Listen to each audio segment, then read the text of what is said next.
Hello. This is John Rawlings with WKDW Radio. We are back live on the air. I'm sorry for the interruption. I had to get everything back up and running so that we could actually broadcast this out over the social media websites and everybody can hear everything that City Manager Jerome Fletcher has to say today. So I apologize for the mishap, but we got it corrected in amazing time. So we're back on the air, and I really want you to kind of give a quick overview of what's kind of transpired over the last few weeks within the city, and then we'll get into some topics.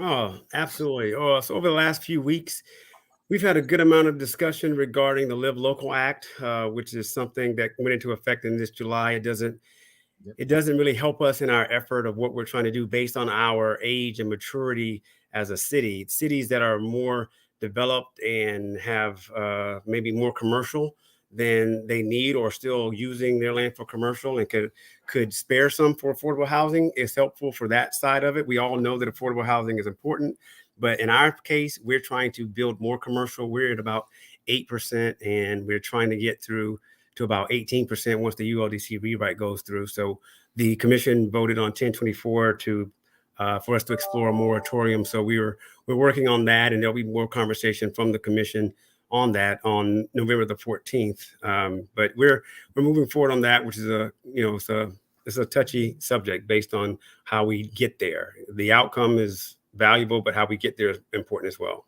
Well, and I kind of highlight that because I don't think the average everyday consumer of information out here really understands what the Live Local Act is. Yes. So we have certain land right now that's designated as commercial. And according to the Live Local Act, a developer can come in and say that, they want to use that same land for affordable housing. So we're trying to protect that land. That's the simplest way to put it. And in order to protect that land, we have to take an action that is contrary to the act itself. And staff's opinion is what we told the commission on 1024, which was that we are rewriting the ULDC, which is a very huge project that has been going on for multiple years, and we're almost at the finish line. So if you allow us, if there's 8 things in the Live Local Act that we don't like, well, the rewrite might take care of 5 of them. And then you take care of those 5, and then you put the moratorium on the other 3. And then that way you can say we have an up-to-date code as a supporting document and process and procedure to support your argument. And someone can't accuse you of having a code that is old, which ours was last updated in 2010. So that's the pathway that we proposed, and commission told us they care about the ULDC as well, and they care about Warm Middle Springs, which will be affected by that pathway as well. So we're trying to blend it all together with the staff we have. And that ULDC and having the truthfully a current one, because we're 10 years behind the last one that was actually written. So having that is, no matter what anybody says, that by itself is a really critical piece of a city moving forward, isn't it? Absolutely. So the ULDC rewrite sort of fixes some of the old problems that we had in our 13-year-old code. It also allows us to match the vision of the commission to what their expectations are, so that we can actually accomplish those things. It's very important. Of course, it has rezoning and activity center implications as well. But this city, based on our growth curve, needs to be able to efficiently operate and get the maximum out of the code. And so doing that will allow us to actually maximize one commercial, because we keep talking about commercial. And I want to make sure that people understand that when we talk about commercial, residential property owners will pay less in taxes as we get more commercial to support our city. We need commercial to help balance that. And if we don't get that, then that sort of puts more on our citizens and taxpayers, and we don't want that. So the ultimate goal is to take burden off of taxpayers' dollars. And really the changing of commercial mix in our city is an essential part of that growth too, isn't it? Absolutely. The commercial mix and growth is something every city goes through at some point in time, through its trajectory. Other cities around us went through it. And as I tell people, right now, as Northport is in its prime and people want to be here and people want to bring their businesses here, people want to live here, we have to make sure that we do it the right way. And laws have changed, state laws, federal laws have changed, and you have to keep up with the times. Otherwise, you're going to get left behind. We were left behind, and I know that the city has tried a couple of times in multiple years in order to fix our ULDC and just haven't had it done. So if we don't stick to it now and we slide that scale back even a few months further back, we're really targeting this to be done by the end of the first quarter of calendar year 24. And if we stay on it based on our staff that we have in place, we believe that we can get there. We've got some major projects happening with the hospital coming in at Sumter and 75. We've got Toledo Blade Corridor that's going to pop open. We've got Warm Mineral Springs that's there. Is there some resiliency money being maneuvered around there? And can you talk a little bit about those three projects and how they're moving along right now? Yes, absolutely. So I'll start with the hospital and the overarching question for your resiliency money. So the Resilient SRQ is really, for those who don't know, it's the $200 million that the Department of HUD, which is Housing and Urban Development, has given to the county, Sarasota County. The county has done multiple efforts of outreach. They've heard from us, they've heard from the citizens, and now the plan is in the hands of HUD in order to see and make sure that we can take the money and use it in a viable way that helps those who were impacted by Hurricane Ian. What we're asking for in that plan is two things that we should all be aware of and be on the lookout for. One, the water control structures that we have in the city are failing and we need to replace them. So as far as a infrastructure project, we hope that we get some money to redo some infrastructure, water control structures really, really soon. The bigger piece of the pie is going to be, at least half of it, I believe, as it was submitted, was to help the citizens rebuild, rehab, reconstruct their homes that they lost and were damaged during Hurricane Ian. But they have to apply for those programs. We can't apply for it on their behalf. They won't give us the money to give to them. So there's going to be a really big push to make sure that people are able to get out and apply for that. Now, having said all that, the hospital itself, SMH is targeting the hospital at Sumter and 75 to begin first. We're still having meetings on the progress of that. Everything is going fine and smooth. We believe that hopefully that hospital will be done in like 3.5 years completed if we keep moving forward. We also know that they'll have a footprint out at Wallen Park as well as HCA. HCA keeps sort of increasing their hospital beds that they'll have out there right now. So the healthcare portion of what we're doing is moving fairly well. We're also partnering with the Sarasota County School Board, and working with STC to sort of help STC expand their footprint in Northport here to their next phase so that they can then create the training of the job opportunities for healthcare and get that moving. You asked about Toledo Blade. Toledo Blade has a lot of activity going on with it, including the fact that we're trying to get a YMCA right there at King's Plastic. Hopefully we'll have an announcement for that pretty soon. But a YMCA there with childcare that will house over 150 to 200 children, as well as after school and programming for kids would be phenomenal. And then you said Warm Mineral Springs. Warm Mineral Springs, we've moved forward since we got direction from the commission in July with a 4-1 vote. And, we're going through the geotechnical survey of the proposed building areas, and we are doing real estate and investment evaluations by a third party to help us through the process. And that process includes scrubbing financials, negotiations, getting all those processes ready so we can turn it into an offer or a proposal to put in front of the commission next year. The very next steps will be a meeting with the commission in December for an update, and then in the beginning of the year 24 we should have some progress to report. So there's a whole lot happening within the city. I mean, we just talked about 3 projects, and the resiliency program itself. Is that going to play an essential role in some of these projects to really get things moving in Northport, even like the Toledo Blade Corridor? It will. We're trying to find ways that we Not can. even Toledo Blade, but even Yeah. Price. Yes, yes, absolutely.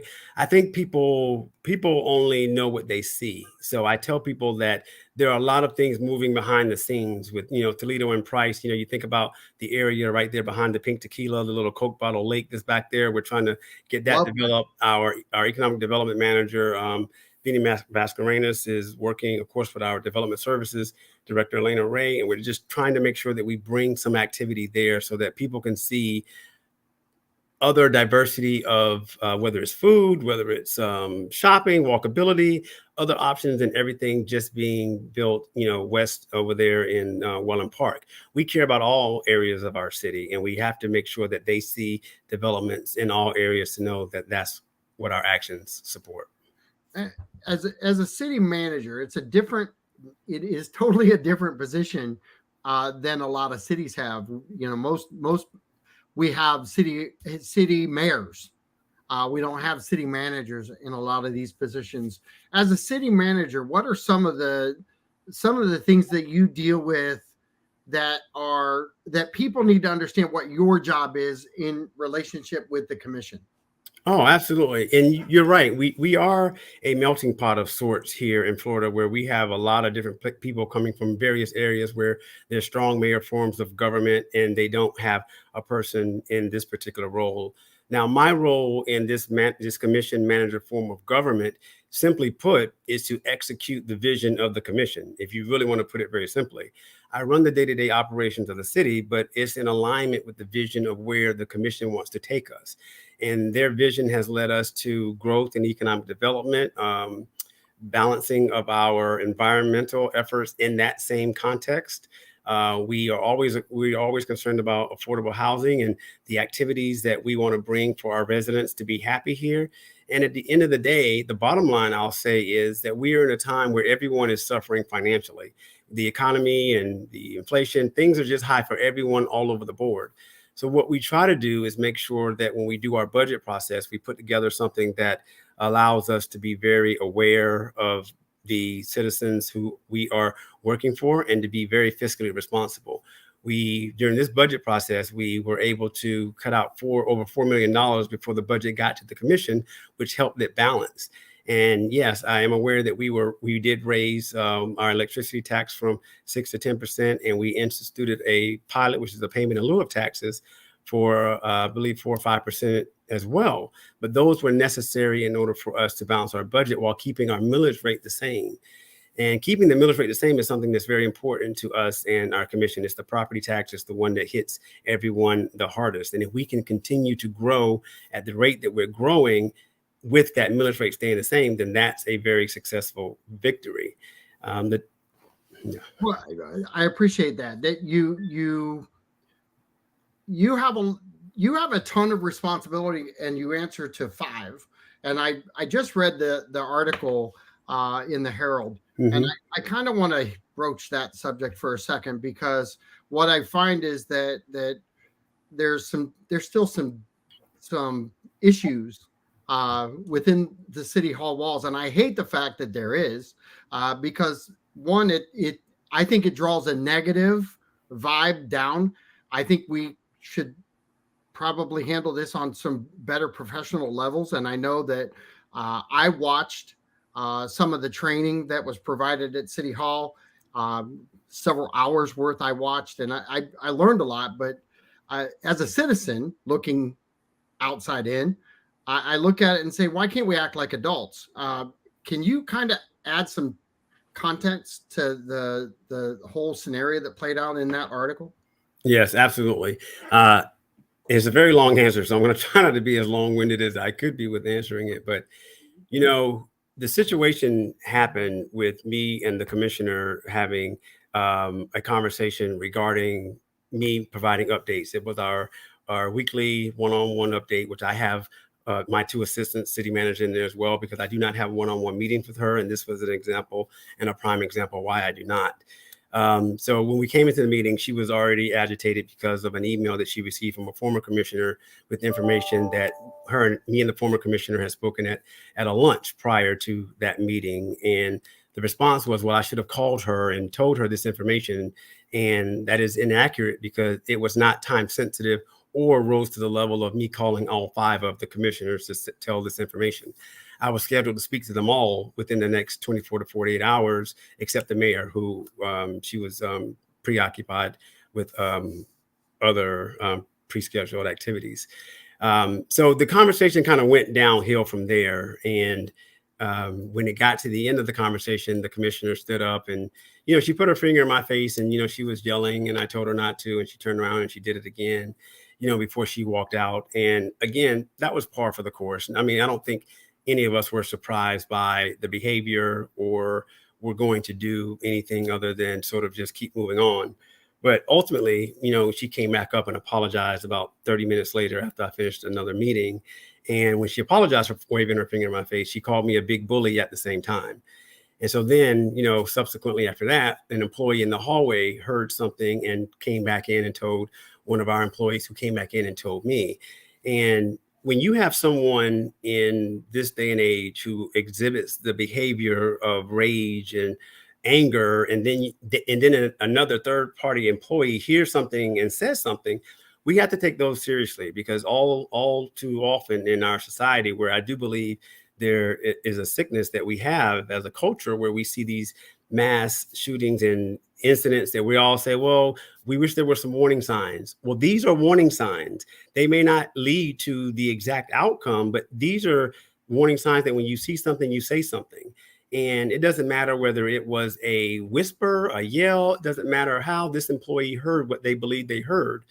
But everything that they believed they heard was in the vein of, I'm going to harm this building and people who are in it. And once you hear that and they say something, and I talk to our police leadership, we have to approach this and treat that person like any other person.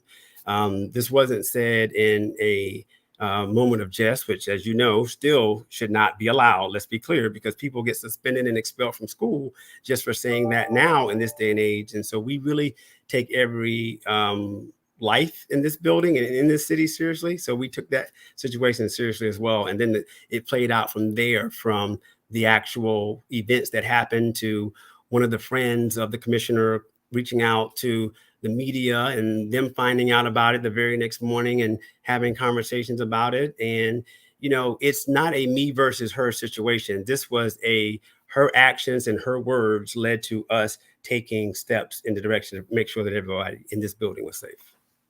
And I kind of want to stick there for a couple more minutes, because we've already paid, and quite frankly, sometimes you have to get some education in, and we paid for that once. So has that relationship been better since that that presentation that we had back then?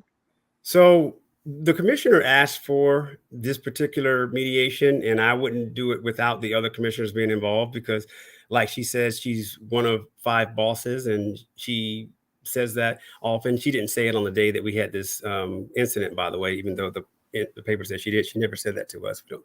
But either way, the behavior, we do not expect to change. Normally the behavior is related to, let me say something in public so the people can see it, but when I get behind closed doors, it's exactly the same. There is no change. I had no confidence that it would change. And after that happened, the very first time that she was able to say something in public that she thought I did wrong, she did.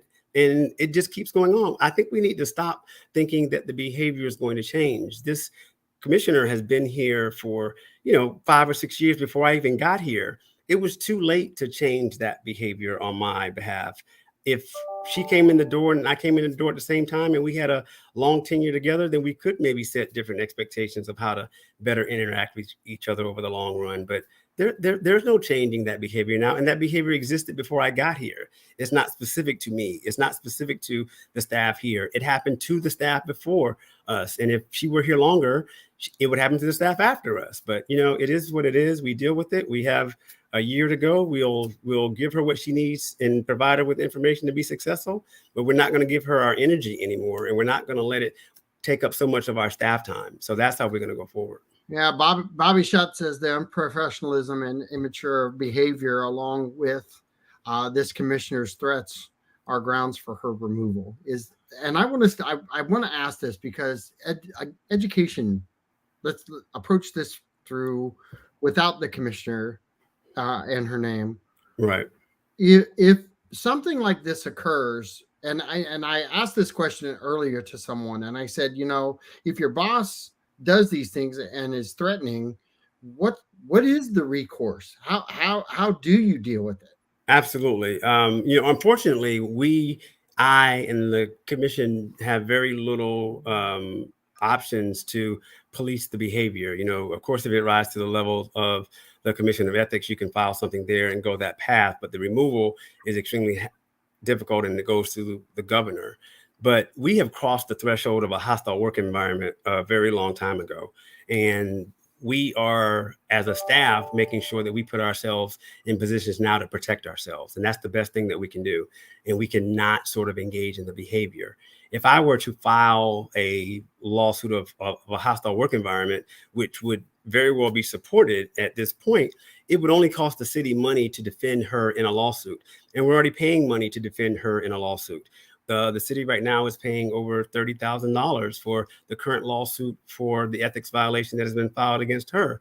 And I know that we're all budget conscious and we all know we're using taxpayers' dollars, but for someone who portrays herself as always caring about taxpayers' dollars, why don't you pay that back to the city if you're so concerned about taxpayers' dollars? Because that's $30,000. And then, of course, her friend as well has lawsuits, either past or present, that have cost the city over $20,000. So just be careful when we listen and hear people always talk about how they champion taxpayers' dollars when they're not really willing to be responsible for what they cause to us themselves. And sticking on that topic for a second, it's the I guess they would call them frivolous lawsuits a lot of times, and sometimes we need good stewards out there. Correct. And I don't want to question that either, because there is such a good steward is a good steward of our community. I totally agree. But how Mhm. would you define that? Well, I wouldn't lump everyone into the same bucket. First of all, the government needs oversight because we have proven almost on a daily basis that various governments around the state and in the country have people in positions where they abuse their power and do things incorrectly, and a lawsuit is necessary. But when you have repeat offenders filing lawsuits on former commissioners on a regular basis because they didn't get what they want, it's just a pattern of behavior of those people.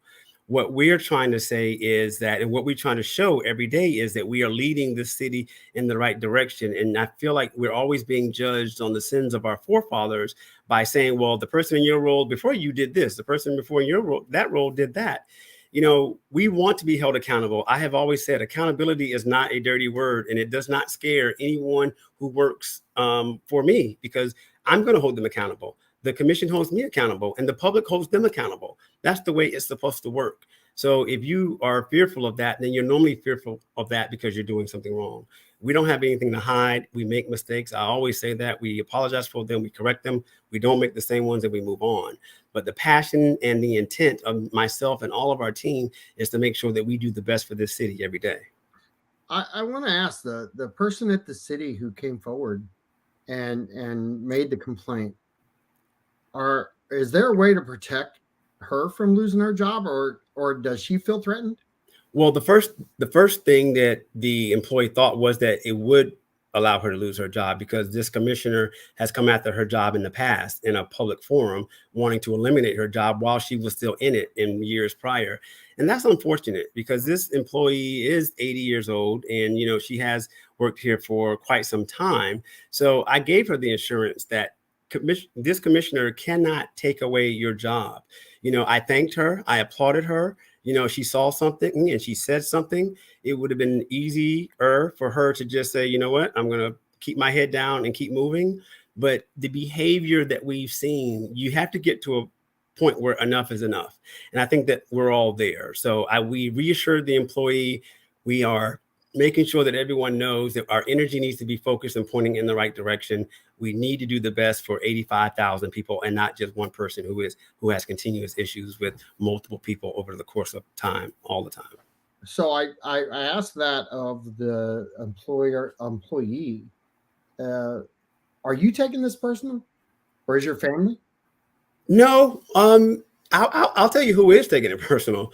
I get a lot of calls or messages about hey, are you okay? Are you going to leave and do this and do that? And I tell people, I explain it to them like this. If I were here for the short term, if I was using the city of Northport as a stepping stone, then I would have turned a blind eye to this behavior and said, you know what, I am not picking this. I am not doing this. Let's just go ahead and let her do what she's going to do. And, I'll move on in 2 years. But we are in this for the long haul. We are settled into the community. We love the community.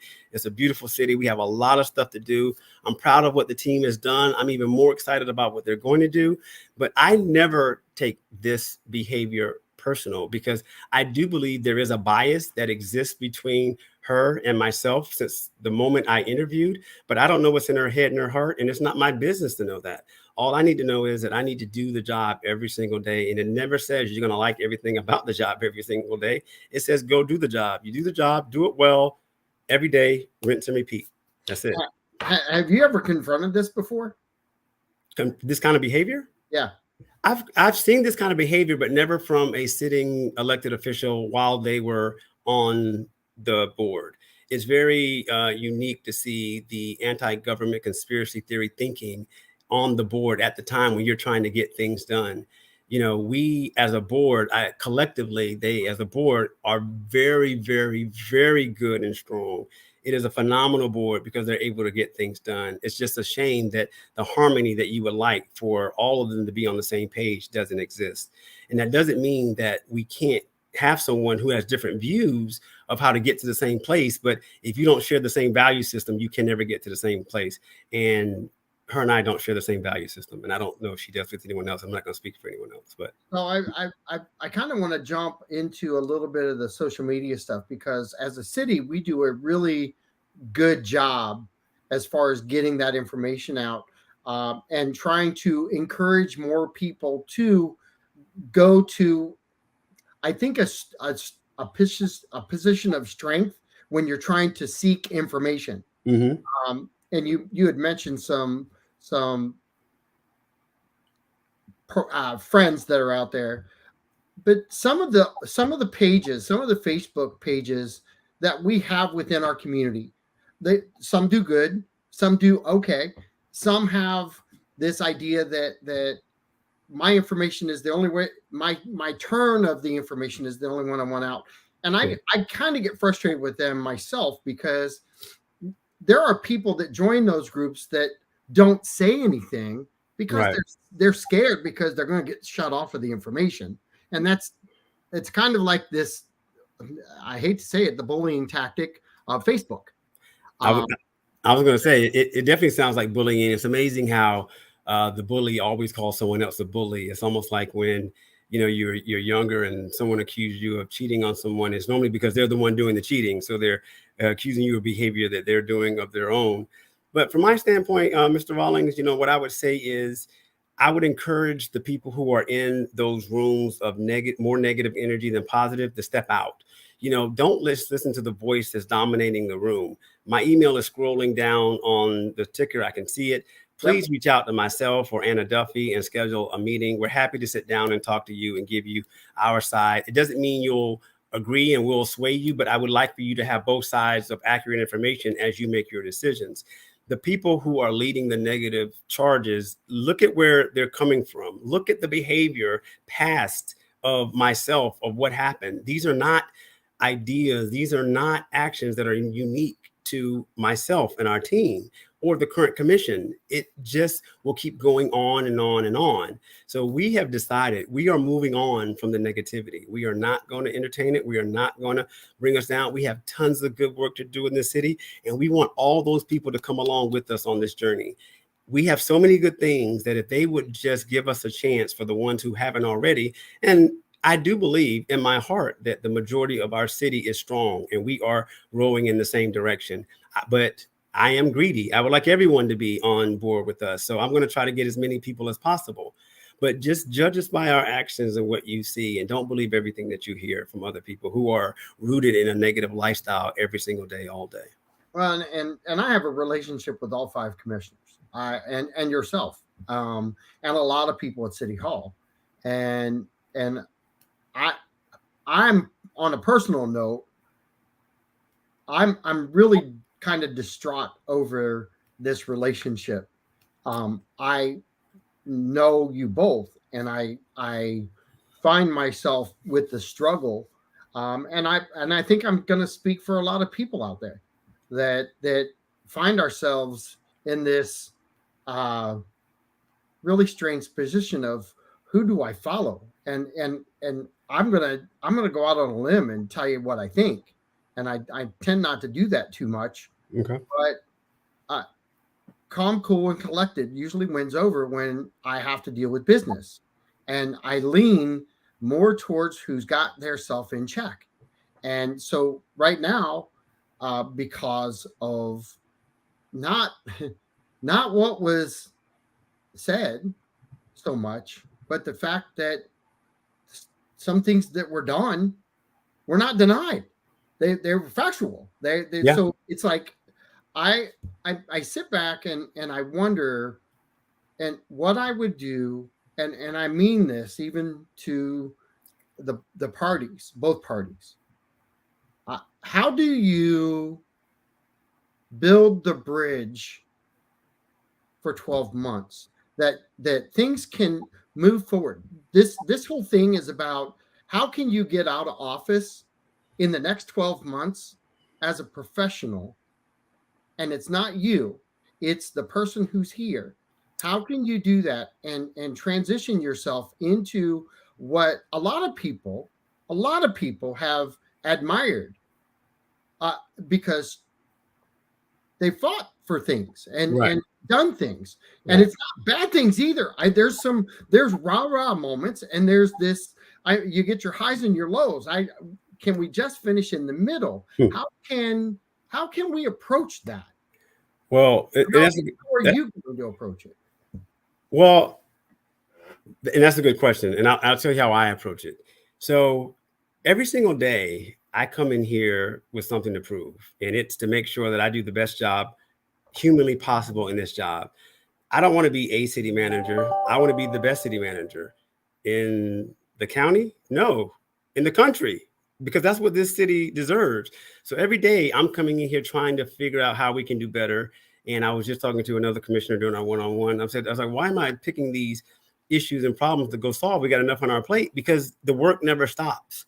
And if we're going to give the best to our citizenry, then that means trying to be better every single day, better than you were the day before. And that's my philosophy. My job is to make sure this commissioner and all commissioners have the right information so that they can make the best decisions on behalf of the people who elected them. That's the job. So when it comes to meetings that we have in the public, I will make sure that she's prepared. When it comes to questions that she has regarding items for her decisions, I'll make sure that she gets it. But when you talk about a bridge and how to get past it for the next 12 months,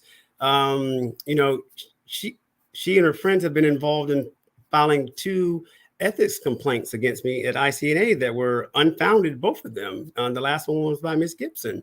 And because there was nothing there outside of normal work issues that need to be resolved. But these are people who have made it clear that they are trying to not only smear my name and reputation, but if they could remove me and get me fired from my job tomorrow, they would do so. I don't know how anyone can be expected to say, okay, well, now you can try to do those things unfounded, and then you can smile and be friendly in other settings. It doesn't work that way. We are here to do the job. So we're going to do the job. And until one of us are not there to do the job, we will do the best that we can. But we don't have to be friends in order for me to give her what she needs as one of my 5 bosses. And that's what I will do. I will make sure I give her what she needs so she can do her job as she is entitled to.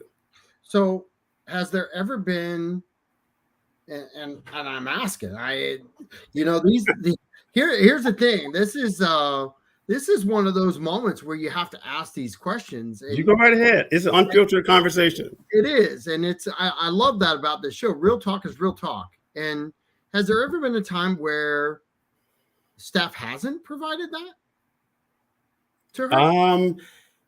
No, not to my knowledge. But what I will say is, people tend to believe that just because this commissioner asked a lot of questions, that, you don't have to go and answer the question. You do have to answer the question, but you don't have to answer the same questions multiple times. The job is to provide information, not to convince you. And sometimes people think, well, you need to convince me. No, we don't. We need to give you the same information that everyone else has, so then you can make the best decision based on where you see your priorities should be met. So from my standpoint, we're not going to not give the information that they need, but it's a matter of volume and frequency, and we're going to do it with the best of our capabilities and the staff that we have. Again, to go back into our city government side of things, when you talked about you have 5 above you and then you're there and then staff is underneath that. Yes, sir. So that's kind of like the tree in the Mhm. city, right? Yes. So when one commissioner asks a question, does the response go back to all or just that single commissioner?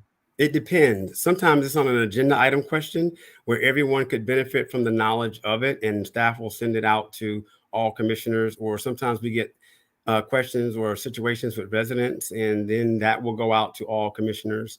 But normally, most of our commission asks a lot of questions, and we have conversations during their one-on-ones and agenda briefings. This particular commissioner, we do not have a lot of those in-person conversation questions because, normally it's, well, what do I have to say? And I say it, and then she doesn't have much, and then we move on. But normally in a productive relationship, it's a back and forth, and we have a conversation. And those conversations generate more questions and more pathways of answers and questions, as opposed to typing and writing in an email and wanting a paper trail for everything. Well, you said that you and staff have learned to protect yourself. What did you mean by that? Well, we have to protect well, first of all, we don't meet one-on-one. It has to be a witness, because there will be stories that happen and inaccuracies if we don't. So that's the first thing for protecting yourself. Second of all, you have to protect yourself from a time standpoint. Right now we're spending about this one individual is taking up 2/3 of our time, and that's not in balance with the 20% that this person represents as a member. So we are putting sort of parameters in place, just like the clerk's office and the attorney's office, where we have to put limits on our time of how much we can spend on researching all the volume of questions that are asked of us. And I've got a statement from uh, Chuck English. He says, I have had several enlightening coffee chats, and I have too with Chuck, with Mr. Fletcher, and understand his perspective. Agree to disagree without making it personal. Yeah. Visual animus is a tragedy for all. I agree. We all lose when we look dysfunctional. When I got here, when people said they wanted to de-annex from Northport, let's be clear. When people say, well, I don't know why they want to leave. Yeah, you do, because of the commission meetings that we had and things that were happening in City Hall and this chair and other chairs. People were like, well, I don't want to be a part of that dysfunction. We want someone who we can proudly say, yes, that's my city manager and my commission. And I think that we have that now. We are moving in that direction. So we want to maintain that. So when someone says, well, you're not transparent, that is offensive, because we spend a lot of time making sure that we provide what's asked for when asked for, and give people what they need to their ability. And if they have more questions, we try to ask that. You don't have to agree with us, you don't have to like us, but you can't say that we're not trying to give you what you need. And Mr. Rollins, let me say this one thing about Mr. English, since he chimed in. I want to thank him, because a lot of people out there know that we just started our natural resources division, and we are really focused on that vision and plan of how we take care of the environment in a way that this city has never seen before. Well, in one of my conversations with Mr. English, he's the one who showed me a model of the natural resource division that had been discussed in years prior. And I took that and went back to staff, and that's how we got on that pathway. So I know he's on our environmental advisory board, and we thank him for his service, but he and others are going to see a great benefit as this city continues to grow. And we have that laser focus on our environment, and you can get out and meet and greet with them as we go on tours throughout the city and hear back from the citizens on what they want and what they feel about our environment. It's going to be very important. And Mr. English was at the heart of that. So I thank him. Well, and so simply put, and I brag about this to everyone, because we have city commissioners who are very, very out front. We have ex-city commissioners who are very, very out front Yes. and readily available to answer questions, sit on boards, and do different things like that. We have a city manager who just just now it got clarified that you had a coffee chat with Chuck English. Yes. So if you're not readily available, how are you doing all these coffee chats and all these meetings out into the community? Because Northport Forward, that partnership, it's a partnership. And I have stressed this over and over again because I love that group. Carmine and Ginger, they've done a great job with that group, Yes, they have. but it's a partnership. It's Yes. not city dominated. You're Yes. going to do this. It's truly a partnership to get great information out to the community. Can you talk about that partnership Oh, and, and why that's helping you be more transparent? you better believe it, Mr. Rawlings. I'm going to tell you, first of all, I love Northport Forward and what they do, and we share the same value system of making sure, like I said earlier, accurate information is out there. Once you get the accurate information, you are free to make whatever decision that fits your heart. But you have to start with having accurate information, and that normally means that we have to be available to provide it. But there's a sadness in Northport where it is viewed as a bad thing for the government to partner with nonprofits. I've never seen that before until I got here, and I recognize that there's some personalities involved in it as well. But how dare we not partner and want to join our nonprofit community in supporting the same target audience, which is our residents and citizens, to make their lives better, whether it's through feeding, funding, clothing, information. Pick what they need. We're here to provide it. And nonprofits are not in the business of making money. So their money is tight. The government might have space that's available. Why would we not partner with our nonprofit community? We must do better. I refuse to give up that initiative. I think that we can do better and we should do better. And Northport Forward is a great example of, Walter and Carmine and Gender, of how we are all able to get in front of a group of people, sing a similar song, and every time that we have it, I know that we reach the people in the audience, and it's because they hear us and they believe us, and we put our money where our mouth is. Well, and I've been to that, and the truth of the matter is the the fact that you step away, at those meetings, the leaders in the room are your staff. Amen, brother. Amen. And people in the city need to understand that you've taken the target and placed it solely where it should be, yes, at leadership. Yes. And you've had them buy in to support from the top. Sir, I am the conductor of the orchestra. All I'm doing is helping them and remove barriers in their way. I love our leadership team. We had the last meet and mingle at Bobcat Trail, and they one by one got up and answered all these questions. And I'm just so proud of them. They take the time away from their families to be there. And then when, the crowd was so respectful and answering, they asked questions for like half an hour, and they just got up and answered them one by one and told them what we could do and what we couldn't do and what we follow back up on. They are the true superstars. And if you build a high-performing team in a high-performing organization, great things are going to happen.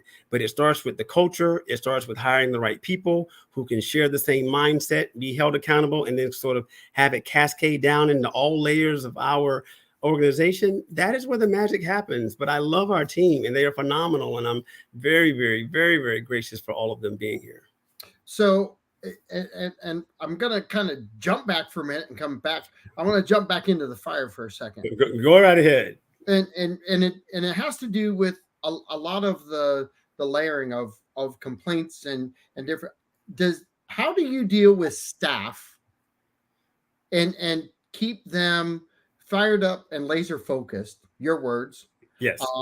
On peak performance. Mm-hmm.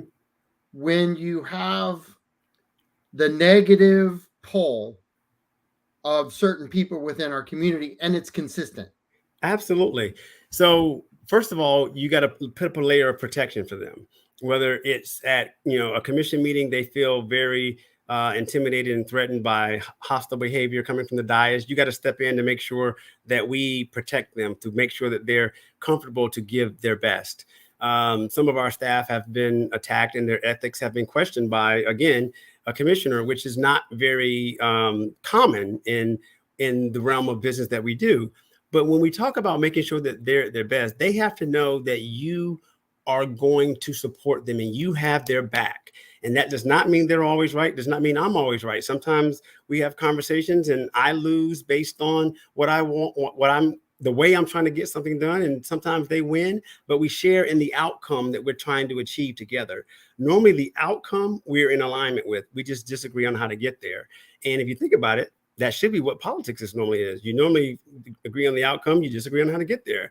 In its simplest form, that's the way it should be. But you have to show them that you care about them more as people than professionals. And when you do that and you make that connection with them and they know that, okay, Jerome cares about me, my family, my kids, or me, my health and everything that I'm going through, that's when some of the magic happens. I always tell my team, I'll always care more about you than people, than professionals, because I want you to be happy.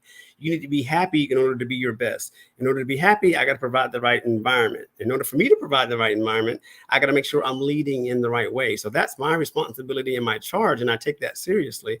So we are going through multiple different issues, as you can imagine, organization of this size always is, but we will get there together. All you have to do is just stick with me and stay with me, and I promise you, I won't let you down. Well, and that's leadership. That's the true side of the leadership that you've brought into the city, because we were lacking that. You talked about prior to. Well, we've had good leaders in the past. Mm-hmm. We've had some that are questionable, Yes. and we've had some decisions that were made in the past that kind of lump us in the position that we are today. And I want to talk about that for a minute, because that transition from the past to today almost has to be a speedy transition, because we're with the Live Local Act, which we talked about earlier. And if you have missed this show, you need to go back and watch it all the way through and share the information. But with the Live Local Act and what we're trying to do with the transition of commercial and mixed use and the limited, and I say limited, it is limited amount of commercial property that we have within Northport. It is. And everybody says, "Oh, we got lots of land." Yes, we do, but it's plotted out. But it's not plotted out the way people think it is. Correct. It's plotted out for houses. Right.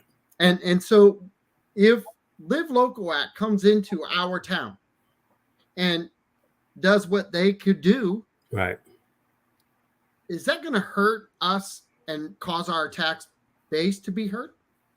Yes. So as I tried to say earlier, the more commercial you have, the more diverse the funding options for this city will become. We want them to come in. Not only we want them to come in to pay their own taxes, but we want them to come in to bring in other people to spend money in this city. 90% of this city commutes out for work. So we need jobs here. We need all of this to stay within the city of Northport.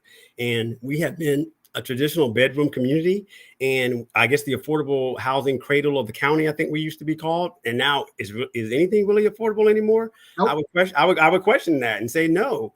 But here, if we continue to build housing, we'll continue to be the bedroom community that we don't want to be. It was fine in our infancy, but now we're maturing as a city. We want to mature in the right ways. And people say, well, we don't need any more housing. Yeah, you do. But you want the right kind of housing. You want affordable housing, workforce housing, attainable housing. All of these things are the kind of housing mixtures that you need to make your community successful. But you bring in the commercial so that you can not have all the tax burden be on our citizens. Of a city that's growing this fast and our size, it's very hard for people to understand how we're able to provide the levels of service and the volume of services that we provide without raising the millage rate. And we're going to keep trying to do that as much as we can. And there are going to be little trade-offs and little situations, like I mentioned earlier in our budget process, that have to be understood as we move forward, doing the best for the most. But it will never be perfect, but we will always try our best. Well, we have some really unique things about Northport, and I got to tell you, as a uh, long-standing citizen of Northport, I Mhm. hate the word bedroom community. I I despise it because I know where it lands us, I'm and sorry. it doesn't do us any good. It does Uh, not. No, it actually it's not a compliment. it doesn't inspire people. It makes you think that nothing will change, Yes, and the beauty in nothing will change is it will change around you and you will have no say. correct. That is And true. so if we don't have, man, I wish I could get these social media people to step up and be leaders instead of dragger downs, because if they truly cared about their community, they would be out here talking about why it's important to bring in commercial, why Yes. it's important to strategically place them and get their lazy butts into some meetings and really understand what's happening. Because if we don't do something, Yes. the same ones that are going to be bitching about taxes being too high. That is true. And what I'll say is, John, they may not know how to get engaged and what that truly looks like to work within their life schedule. Reach out to us, have a meeting, have a conversation. There might be an advisory board, there might be a meeting they can attend. No one's asking for them to commit, hours of their lives that they would jeopardize other priorities that they have, because everyone, has things that they're responsible for. But just be involved in your government in a healthy, productive way. It does Absolutely. not require negativity. It does not require name calling or yelling or fussing. It just requires availability. The best ability is availability. And an Just- open mind. Yes, yes. And that's what I mean. Have your mind available for what you don't know. And then once you know it, then you can make your decision and go from there. No one's asking you to be a robot. No one's asking you to rubber stamp anything. But being disagreeable in public does not mean that you are making government better. It's like, well, if you're agreeing with government, then you're part of the problem. That's not the case. There's so many differences that happen out of the public sight as we work together in a partnership to make the best of this city for the people who live in it and the people who work in it.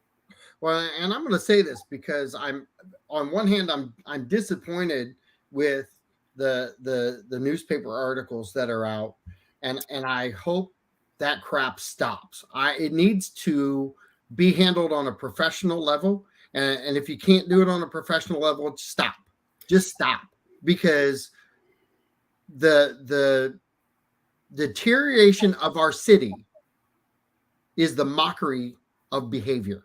Agreed. But let me put something in context for you. I am not the only city manager in this state that disagrees with the commissioner. The difference is when it happens, you don't go run to the media to put it in the paper. What values does that do for anyone? It doesn't help us. You have those conversations, and like I said, when this situation that you referenced happened, I I didn't even think about, because I have in the past, going and writing an email to all the commissioners and telling them what happened. It is what it is. Just deal with it and move on. Like you said, we got to just move on. Just move on. But this got bigger and blown up when the media got into it very quickly, and that was not my doing. That happened on the other side of the fence, and it's unfortunate, but it is what it is. Let's talk about that tool for a minute, because Let's talk.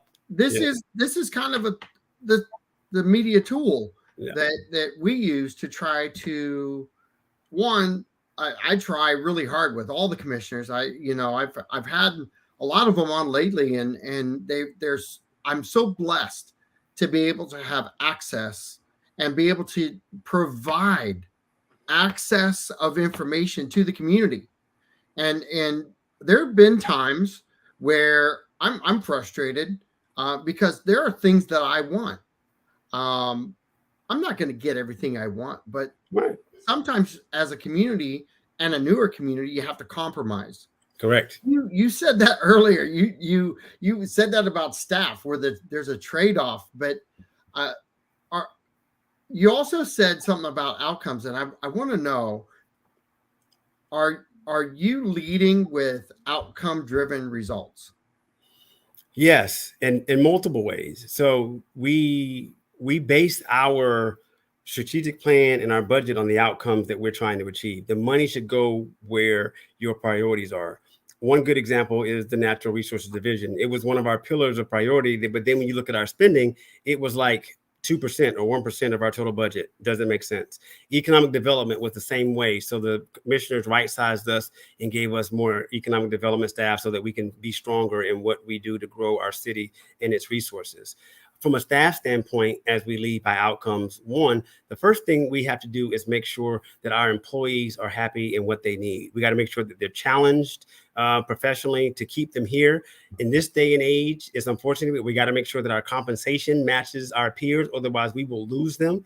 And that turnover leads to more, not only financial trouble, but work product quality of control problems. There's nothing good that happens from that. So we have to make sure that we take care of our team. We talked about the leadership team earlier. The leadership team shares the philosophy of making sure that their teams are satisfied. And that is not easy, but it's the job. And we make sure that we do that.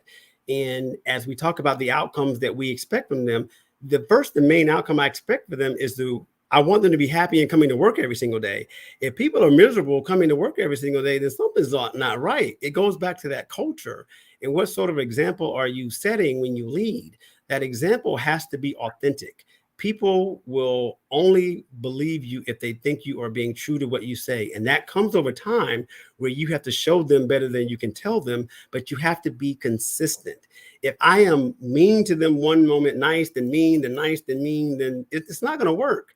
But if I am nice, nice, nice, mean, nice, nice, nice, then, oh, well, Jerome was having a bad day. Everyone has a bad day or a bad moment. None of us are perfect. You apologize for what you did wrong once, you mean it, and you move on. I'm not a big believer in repeatedly apologizing, but I am a big believer in making sure that if there's a problem, you fix it and you make sure that people see you fix it, and behavior, you correct it and you change it. And the behavior that you allow is what you will be judged on. Like if someone acts out and they see that you're not addressing, like, oh, well, he doesn't mean what he says. He's just letting such and such get away with murder. And meanwhile, I'm getting crucified over here. There has to be a level of consistency in your words and your actions. And your heart has to be in the right place, which they will recognize before you will even recognize. So I was in the service, and one of my sergeants was in his teaching moment. Mm-hmm.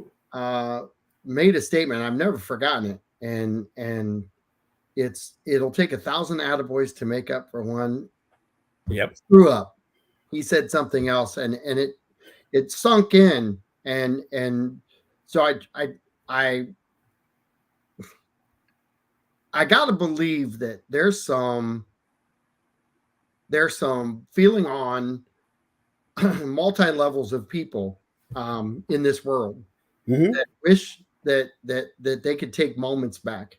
When I read that article, it said that the apology was then thereafter. And you're right, with the apology side of it, it's hard when it's a competitive or a continued apology. With the way you handle your staff and your business. Mm-hmm. Even prior to coming to Northport, because you were in different positions then, did you ever have a scenario not like this one, but where you had a staff member that you had to work with the behavioral side of it and kind of show some leadership there? So I'm a firm believer that emotional intelligence is a superior factor of success when it comes to teams and team building. And I believe that you have to have it. And, the empathy and the sympathy that we display for others will build your team up. In addition to this conversation, and, it's funny when you said that when the apology is met with the same behavior. Well, this apology in this instance that you're talking about in the paper was met with an insult right after it. I'm sorry for waving my finger, but oh, by the way, you're a big bully. It's your words are not consistent. You have to be able to mean something and then sort of move on from it. But yes, I remember an employee who I had who was my HR manager, And, I didn't think that she was going to make it. You have to have those hard sit down conversations with people about how their behavior is impacting others and what you expect out of it and how that expectation is not being met. So when you have those conversations, and we had a conversation, and she shocked all of us by turning it around 180 degrees. And she was able to then become the leader of her group that we needed her to be. And that was hard, but we have hard conversations. That's the job. But you should always be respectful and professional as you are giving that feedback, because that's what they deserve. It does not make sense to be evil and nasty to people and think that you're going to get what you want out of them. It doesn't work that way. And if you don't have the emotional intelligence to either do that or learn how to do that, then I question whether or not you're in the right role in whatever organization you're in. And I just, ironically, I just had this conversation the other night, and I call it building a wall, and everybody says, "Well, what wall are you building?" And I said, "I'm not. So I don't build walls." I said, Right. "Other people build walls. They keep putting bricks up. Yeah. They're building a wall. I'm not. I'm not building the wall. I don't want the wall. I want open dialogue. I want communication, and I want people to be happy." And that's kind of my approach. I don't want this wall built that you're continuing to build. But if you're going to build it, I'm going to let you finish it off, because once you're on the other side of the wall, I like you where you're at. Right. Stay right there. Stay right on the other side. Don't tear it back down now, because in order to tear that wall down, you have to start making some changes. Right. Start removing those bricks. Agreed. And so it's my mindset, that I play with that. But I want to bring up a comment that Chuck English said, because I believe in what he says in this statement, but there's some hindsight to this too, because commercial and the multifamily units, there's some value there, and there's commercial that we really need to have here that we don't have, that Correct. people don't want to have here. So he says, aren't all high-rise multifamily unit bedrooms also being added as a bedroom community?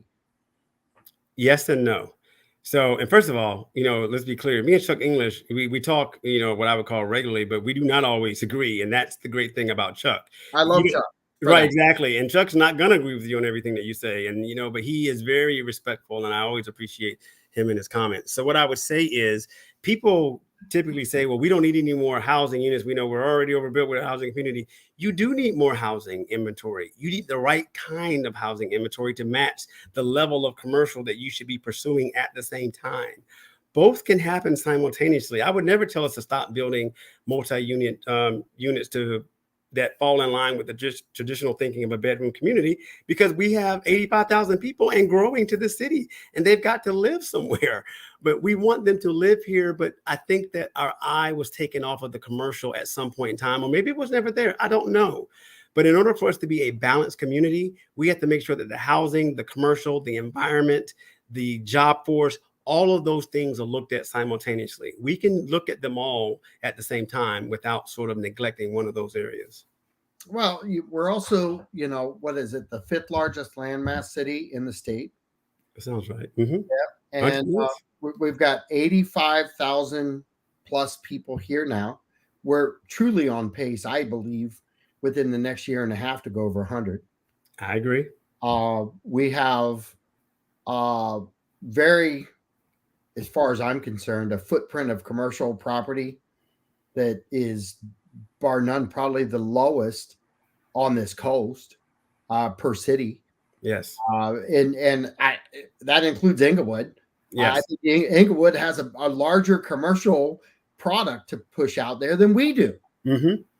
Well, they're not as big as we are. That's correct. So they're providing services for us because we're driving a way to do that. That's revenue. And I said this to somebody the other day. The importance of our community surviving matters because we have to keep people home.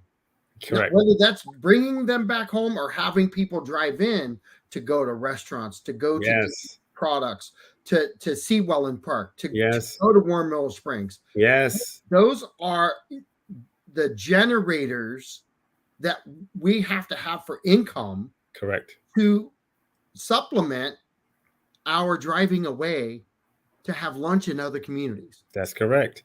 We are looking for a better diversity of not only jobs, diversity of eating option. We talked about housing options. We want this city to continue to move forward and not move backwards. Right now, we're at a very pivotal point in the history of this city. We have done a lot, and I'll only speak since I've been here. I won't speak good or bad about before then, but based on the vision of the commission and what we've done, we've executed on a lot, and I'm very proud of our team. But we have to keep this going. And I don't mean for the next 2 years or 10 years. I mean for the next 50 years. You got to keep moving in this direction to be thoughtful and inclusive with your community and be careful about how you grow. And if we do that, then people will have a good quality of life and they will want to be here. We want people to say, I love living in Northport. And if you don't like living in Northport, we want to know why. And maybe it's something that we can fix. And if we can't fix it, then we'll let you know we can't fix it. But the energy about our future is so important, and we gotta keep our positive energy going, and we gotta move on from things that have held us back in the past as a people and a profession, and just say, look, you know what? This is the job. Let's do the job. Let's be happy and make sure that we fulfill our obligations to this community and make this the best community. So I want to ask another question about relationships that are vital.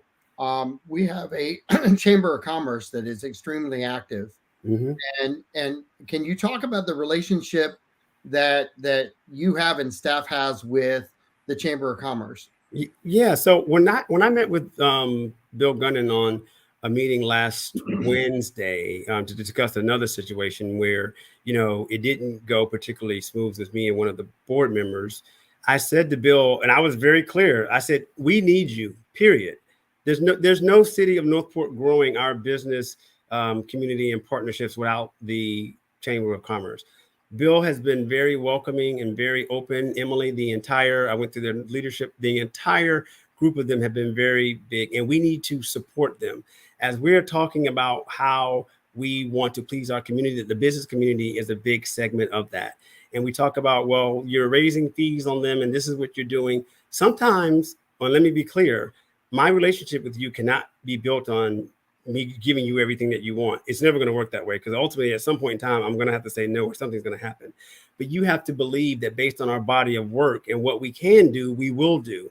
And when we say that we support our business community and we love the chamber, we do it by our actions, and we make sure that we uplift them every chance that we get, and we partner with them on every chance that we get.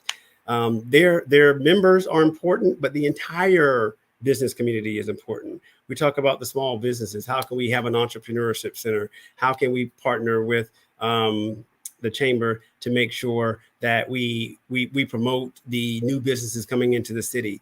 It's all part of the formula of making sure that you respect the chamber for what they do, you help them for where they're going, and you appreciate their leadership. And we do. And as I told him, we need him, and there's no two bones about that. So the relationship we have with the Chamber of Commerce is essential, but if we don't grow the commercial base, it really does affect every citizen within our city walls. And we sit at about 8% right now, right? Correct.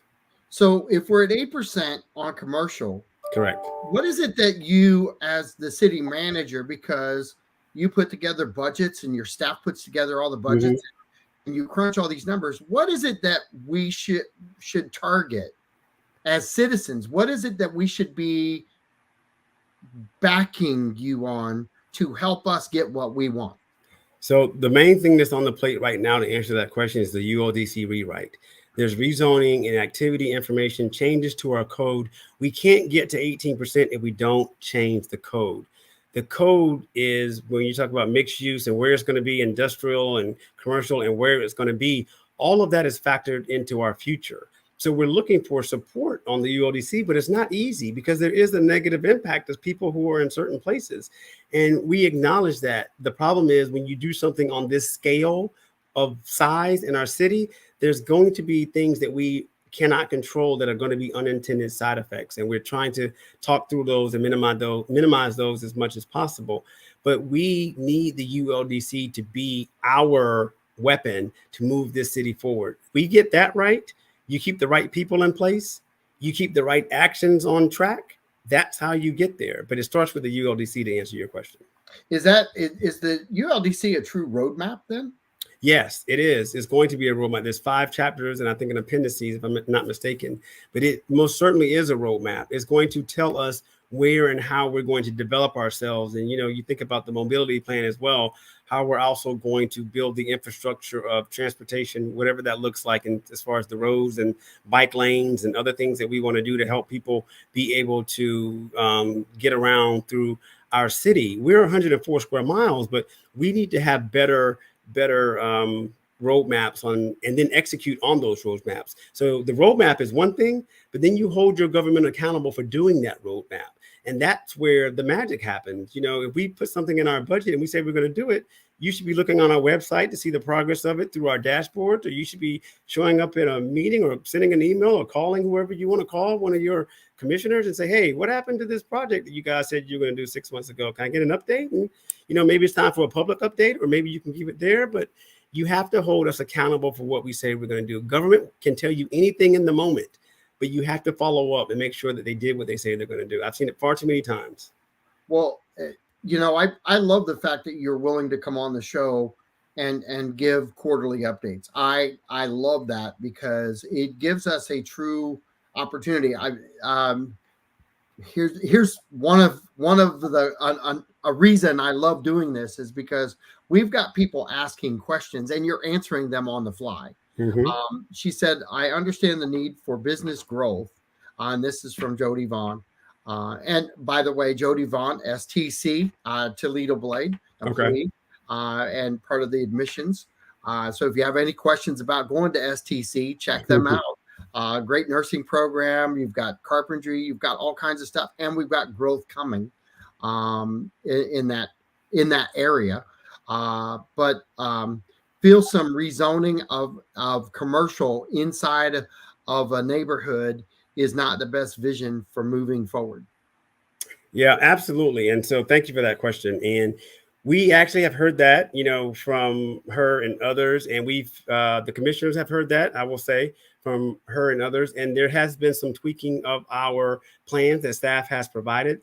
Our staff is providing what they believe, which is in the best subject matter expert opinion that they have. It doesn't mean that everything we propose will be accepted and done, but we are making adjustments as necessary and as we can in order to ensure that like I said, the unintended consequences are minimum.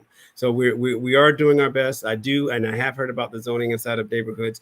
It's not our desire to put a neighborhood in a position where they will have such an inconvenience of commercial that is right on top of them. We have to figure out a way around that, and we're still working on that.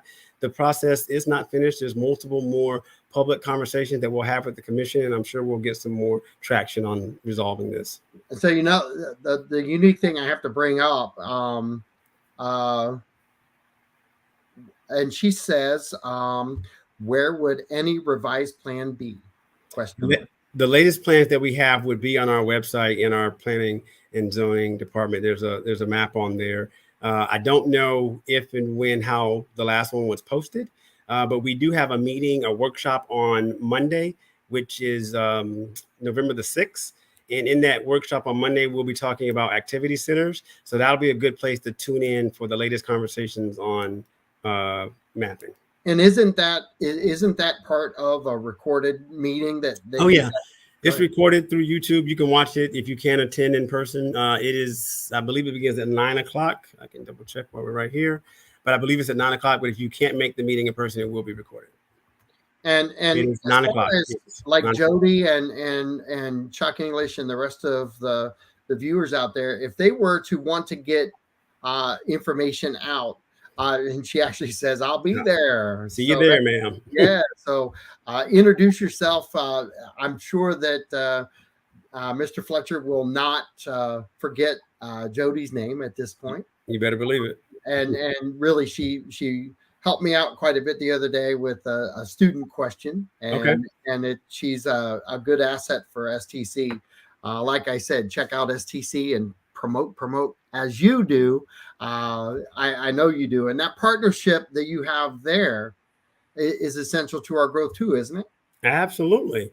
At STC, we are working with the school board because we need to make sure that STC has the right level of funding and the right level of classes and programs for the students so that they can help with the jobs that we're going to have here. The hospitals are going to be tremendous for this city. I don't think the city knows and understands how that Sumter corridor is going to fill itself out. Welland Park is going to continue to fill itself out, and STC is going to be right in the middle of all of that, making sure that we can get people ready for all the activity. It's going to be phenomenal. It's a great time to be in Northport. And there, I was gonna say this before Jody chimed in, and I've come from a lot of cities that are already built, so the infrastructure's Yes. there. Yes. A lot of people here, and we're a melting pot, so a lot of people come from cities that are bigger than we are. They're cities already, and they move here because they love the trees. I love that concept. Yes. But we can't live with trees, and expect our taxes not to go up. So commercial has to play a role in that, but commercial also plays another role in convenience for residents. Yes. And how are we working on that side of things? Because contrary to everybody's belief, we've had a lot of changes since COVID on how business structures even look at themselves, which makes it even more difficult to zone these correctly so that we get activity. We are chasing a target that is constantly moving, is how I would say that, when you're trying to balance between the environment and the business. And the environment, we are dedicating specific and targeted resources to our environment and our trees. I believe we still need a lot of trees, and we still will have a lot of trees. It just depends on where they're at. When people see the ones that they see every day and you start taking them away, they think that there's no more left. We're 104 square miles. We have tons of trees, trails, and Legacy Trail, and the Greenway Trail, and the parks. All of those things factor into that. But don't just rely on, well, you're taking away the trees I see, so there's not enough of them left. And the business has to be responsible. You have to be able to say that you are taking the environment into account before you build, not after you build, but before. And that's what these citizens deserve. And that's what I think we can provide, making sure that we're thoughtful in what we're doing. Just be thoughtful. Isn't that part of our new department that we developed? Oh, yes. But we have a vision as a staff. The commission has a vision because that's their job. This division is going to get out to the public to hear the public's vision as well, so that we can melt all of that into a plan and a view that will show the city how we care and what we're going to do. It's going to be very powerful, and we're going to include the public, and we're going to make sure that it's transparent. And so these the meetings that you're having and you're going to be promoting out, where can people find that information? Well, hopefully we'll be able to reach them with the information. We're going to put it on our social media accounts as always, and it'll be on our website. But email blast, we're going to be partnering with some of the environmentalists and their organization to help spread the word as well. But as you can imagine, a city of this size, who we have had a lot of comments about our environment, we are going to have some forums for people to come out and say what we're doing right, wrong, and what we believe we need to focus our energy on and our attention, and create some priorities and some short, medium, and long range plans, including budget implications, and have all those kind of conversations with our community. So I want to take just a couple more minutes and pose a question to you about the recycling program, because I know for a fact that you have not come from a city that ever had one like ours. Can you talk about, and I pound my chest every time I leave my community, I brag. My mom came down on vacation and my mom left asking me what the green and the brown barrels were and why. And so it's this, to me, I take a lot of pride in it because I know the background. But for you, you've got to work with staff, and then it's part of the budget. And I want you to talk about why that's essential and why people should get even more active on it. Well, and that is a very loaded question. So let me just tell you, the recycling that we do here, I applaud what we currently do because it's, of course, it's valuable to our environment and it saves money and it allows us to just be conscious of how we treat our materials. And that's first and foremost, first of all. Second of all, I know you've met Vice Mayor Alice White, who has recently challenged me, and I guess I should say I more challenged myself in that conversation to have a recycling campaign for the city for this upcoming year. And I'm working on it.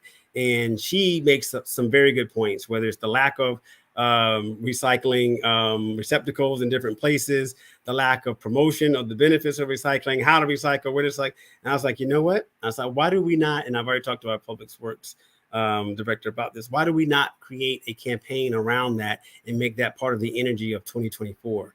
So we are working on it. It is on my list. It is so important.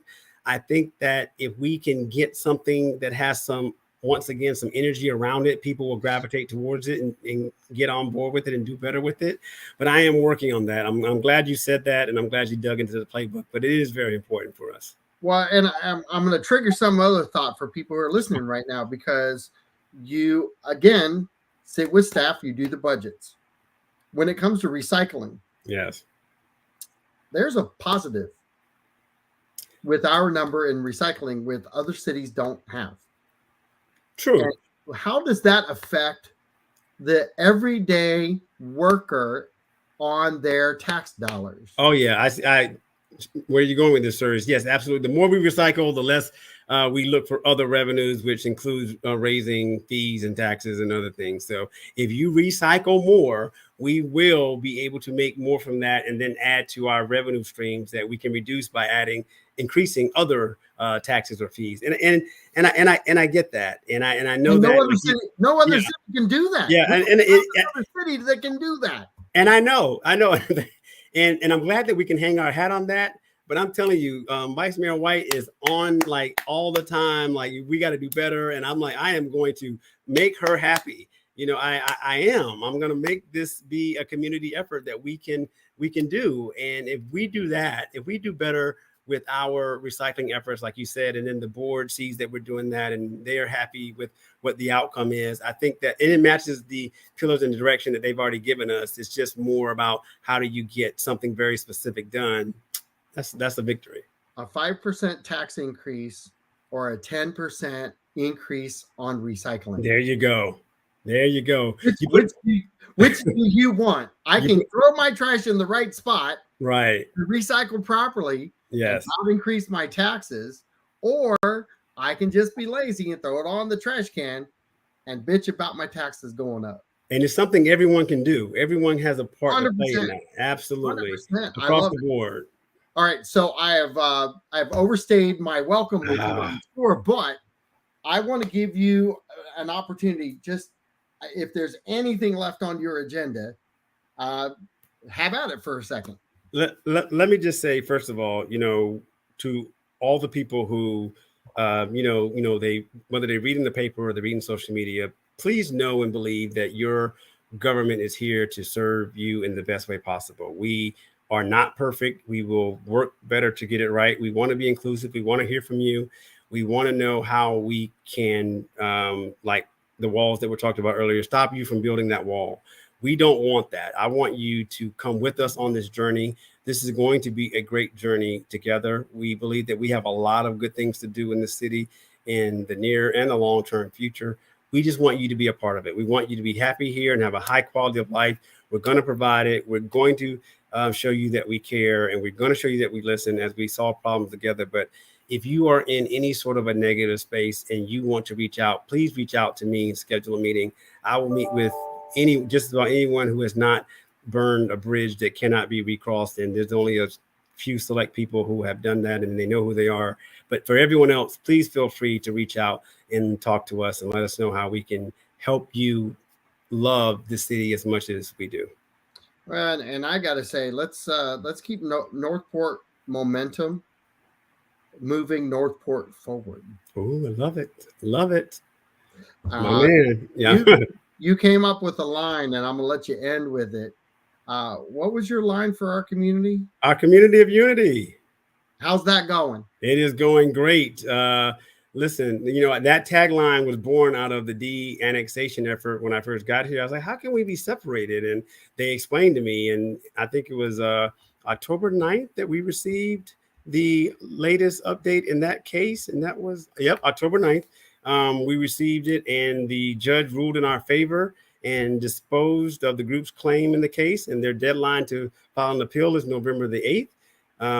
And what this means is that the judge found that the city commission afforded procedural due process and observed the essential requirements of the law entering their final order. So we're very proud of that. But no matter what happens in litigation, we're still going to be a community, and we still have to care about each other. And that's what we have always said. And we're moving in that direction.